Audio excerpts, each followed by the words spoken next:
Magandang araw po sa inyo mga Kapinoy. Sir Obit po ito, physical therapist.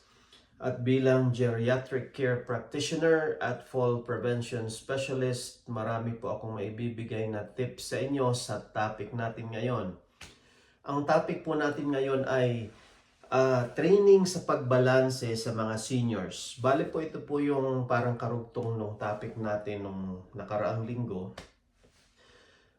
Yung topic na yun ay kung paano maiwasan ang pagkatumba sa mga seniors. Para ito po yung karugtong. Ito po yung parang balance training sa mga seniors. Yung naunang topic is yung parang strengthening sa mga seniors. Ngayon po, ano po ba yung mga dahilan kung bakit natutumba yung mga seniors? Mag-review po tayo, okay? Ang pinaka-common po dyan ay yung pagkakaroon ng mga seniors ng sarcopenia. Ito po yung sakit sa mga kalamnan ng muscles ng mga matatanda. Ito po yung paghina ng mga muscles ng mga matatanda o pagliit ng mga muscles. Usually, pag 70 years old na po yung matanda or matatanda, ayon po sa pag-aaral, 20% or 20% po sa kanila ay nagkakaroon na ng sarcopenia.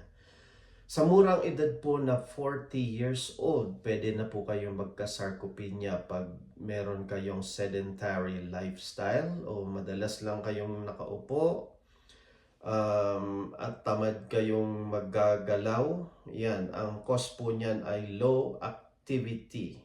Yan, yung sarcopenia na yan. Saka isa pa pong cause niyan ay aging. Yan, at saka low protein intake. Yan po ang mga cause ng sarcopenia. Ngayon po, pag mahina ang muscle mo, pag maliit yung muscles mo, syempre kulang sa suporta yung katawan mo. Pag gumalaw ka, naglakad ka, bigla kang nagbago ng direksyon, tapos mahina yung muscle mo, apektado po yung balance nyo. Pwede po kayong matumba. Yan, madali kayong matutumba. Ang pangalawa pong dahilan kung bakit natutumba yung mga senior ay yung arthritis. Ang pinaka-common po dyan ay yung osteoarthritis. Kadalasan po yan tumatama sa tuhod o kaya sa balakang. Pag sinabing osteoarthritis, ang usual na cause niyan ay wear and tear. Kasi po simula pagkabata, ang ibig po sabihin ng wear and tear ay yung parang gamit na gamit. Kumbaga simula pagkabata, ginagamit mo na yung tuhod, yung balakang, kunyari isa kang masipag na magsasaka, o di lagi kang nagbubuhat, lagi kang nagtatabas ng mga damo, masipag ka masyado. Yung wear and tear, kakayoko mo, kakabuhat-buhat mo ng palay. Yan, dahil sa katagalan, nagkaroon ka ng wear and tear o osteoarthritis. Isa lang po yan sa mga halimbawa. Ang nangyayari po dyan, siyempre pag may masakit kayo sa tuhod, tapos nagkamali kayo ng hakbang, biglang bumigay yung tuhod nyo, ayun, tumba ang kalalabasan nyo dahil meron kayong osteoarthritis. Kasi po simula pa nang nasa loob tayo ng sinapupunan ng mga nanay natin, between 6 to 7 weeks, nagde-develop na po yung buto natin at saka yung mga ligament, mga lipid, mga gatil. Kaya po, kung tutuusin, mas matanda na po sa atin yung mga yon. Kung edad nyo ngayon 70 years old, usually approximate na edad ng mga joints natin ay 70 years and 7 months na. Yun po yun. Ngayon po, between 9 to 12 weeks sa loob ng sinapupunan ng ina natin, yun po yung peak ng development ng ating mga buto-buto, mga litid, mga gatil at mga cartilage. At sa by 16th weeks, yun, ang fetus sa loob ng sinapupunan kapag, ba't ako mahawak dito? Hindi naman ako nanay. Sinapupunan po ng nanay natin. Minsan po pag pinadaan nyo sa, tawag dito, sa ultrasound yung nanay, in ultrasound yung tiyan, hindi po ako ha, example lang. Yan. Pag in ultrasound, minsan may kakaway ng fetus dyan. Kakaway-kaway yung fetus. Yung anak ko nga, nakita ko kumakaway noong nasa tiyan pa lang siya. Minsan po, sisipa-sipa na yung fetus. Kasi nga, na-develop na yung mga joints po nila at mga buto-buto. At naigagalaw na nila yung mga extremities nila. Ang ibig ko po sabihin doon, sa ano yon, sa kwento kong yun, yung wear and tear, nag-uumpisa po yan simula nung pinanganak tayo. So, saka matanda na po yung mga joints natin, matanda pa sa edad natin. Ngayon po, isa pa pong cause ng madalas pagkatumba is yung osteoporosis. Yan, pag matatanda na po tayo, nagkaka-osteoporosis na po. So, yan po yung paghina din ng mga buto kasi nagkakaroon ng imbalance sa bone resorption o kaya yung pag-absorb ng buto natin at saka pag-develop ng buto. Yun po yung may imbalance po doon. So, kaya nagkakaroon ng osteoporosis. Common po ito sa mga babae na matatanda kasi po yung mas maninipis po yung mga buto nila sa kumpara po sa mga lalaki. Kasi yung mga lalaki kadalasan mas makakapal yung buto kaysa sa mga babae dahil na rin sa maraming factors tulad ng mas mataas yung testosterone level natin, mas mabibigat po yung ginagawa kadalasan ng mga lalaki, lalong-lalo na sa Pilipinas. Yan, mabigat ang trabaho. Mga kargador, mga construction worker, kadalasan po niyan is mga lalaki. Kaya makakapal yung buto. Nag-a-adapt po kasi yan yung pag mabigat yung ginagawa, masyadong na-stress yung buto natin. Yan po ang tinatawag natin na Wolff's Law. Ang Wolff's Law po, ang ibig po sabihin niyan, kung ano yung stress na inilagay nyo sa buto nyo, kunyari, madalas kayong nagbubuhat ng mabigat. So, yung stress na inilalagay nyo sa hita nyo, sa mga legs nyo at sa paa nyo, nag-a-adapt yung buto doon, lalo siyang kumakapal at tumitibay.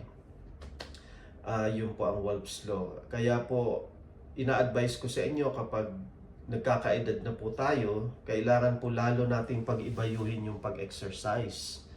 Para po, ma-delay po yung yung paghina ng mga buto at mga muscle natin para hindi tayo matumba. Okay? Isa pa pong dahilan ng pagkatumba ng matatanda ay yung poor posture. Kasi po, pag matanda na tayo, tas mahina na mga buto, minsan hukot na. So, may tinatawag tayo na center of gravity. So, pag na-alter yung center of gravity dahil sa poor posturing, yun, madali tayong matumba. Usually, ang center of gravity ng lalaki is mas mataas po siya kasi sa lapad ng balikat natin kumpara sa mga babae. Kaya po, pag matanda na tayo, pag kunyari nakahukot kang ganun, yan, pag naglakad ka ngayon, lagi mong i-chase yung line of gravity kasi hukot ka naka-forward head posture ka pa, nakaganon ka. So pag naglakad ka, yan, lagi kang parang nagkakaroon ka ng fascinating gait o lagi mo hinahabol yung anino mo. Kasi nga, para hindi ka matumba, bibilisan mo yung paglakad mo kasi hukot ka na. Yun po ibig ko sabihin nun, poor posture. Kaya po dapat exercise din natin yung proper body mechanics saka yung pagpapalakas ng mga muscle at buto natin para gumanda yung postura natin. Yan, naituro ko na yun sa inyo, yung pagpapaganda ng posture, yung mga exercise natin sa leeg at sa likod. Okay? Isa pa pong cause ng madalas na pagkatumba ng matatanda ay yung polypharmacy. Kunyari po, iba-ibang klase ang doktor natin.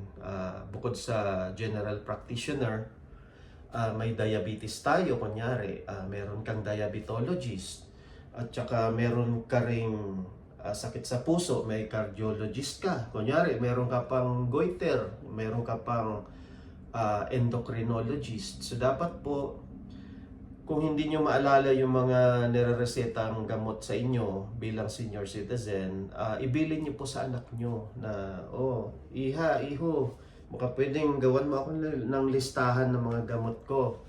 Pwede po i-computerize, pwedeng isulat na lang sa papel, para po kung sakaling ma-hospital kayo, wag naman sana, knock on the wall, may maipapakita po kayong listahan ng mga gamot para po hindi maghalo-halo o kaya maiwasan yung side effects, yung too much medication, yung too much side effect ang mangyayari. Ayan, pwede po mag-cause ng pagkatumba din po yun. Paghalo-halo na yung medication, iba-ibang klaseng gamot iniinom, yung mga side effects po nun nakakakos ng pagkatumba o fall. Okay? Ang isa pa pong cause niya ng madalas na pagkatumba ng matatanda ay yung pong visual problem din. Kasi humihina na yung mata natin, minsan wala tayong panggastos na pang-update ng salamin natin. Minsan pinapalitan po yan. Tapos pag humina ng mata nyo, kunyari far-sighted kayo o kaya near-sighted, yan, delikado rin po yan pag naglalakad kayo, hindi nyo masyadong makita dinadaanan nyo. Ngayon pag ang nangyari is far-sighted kayo, tapos biglang may dumaan na bata naglalaro sa harap nyo, pwede nyo mabangga yung bata kasi hindi nyo siya nakikita agad o kaya malabo yung paningin nyo. Yun po ang ano doon. Tapos isa pa pong cause na pwedeng makakos din ng pagkatumba ay yung mga medical conditions nyo. Kunyari, example is may diabetes kayo, may neuropathy na kayo, hindi nyo na maramdaman yung mga paa nyo pag umaapak sa kalsada. Minsan nakakaapak ng bato, kalahati ng paa nakaapak sa bato. Ayun, natutumba kayo kasi hindi nyo na masyadong maramdaman. Pag ano rin po, tawag dito, pag may katarata na kayo, yan, may cataract, yan, mahina na yung mata, o kaya may middle ear infection, nagkaroon ng vestibular, yun, naging topic natin yun, yung vestibular problem. Yan po ang mga dahilan ng pagkatumba natin. Ang susunod po natin yung mga training or balance training para maiwasan ang pagkatumba sa mga matatanda. Okay?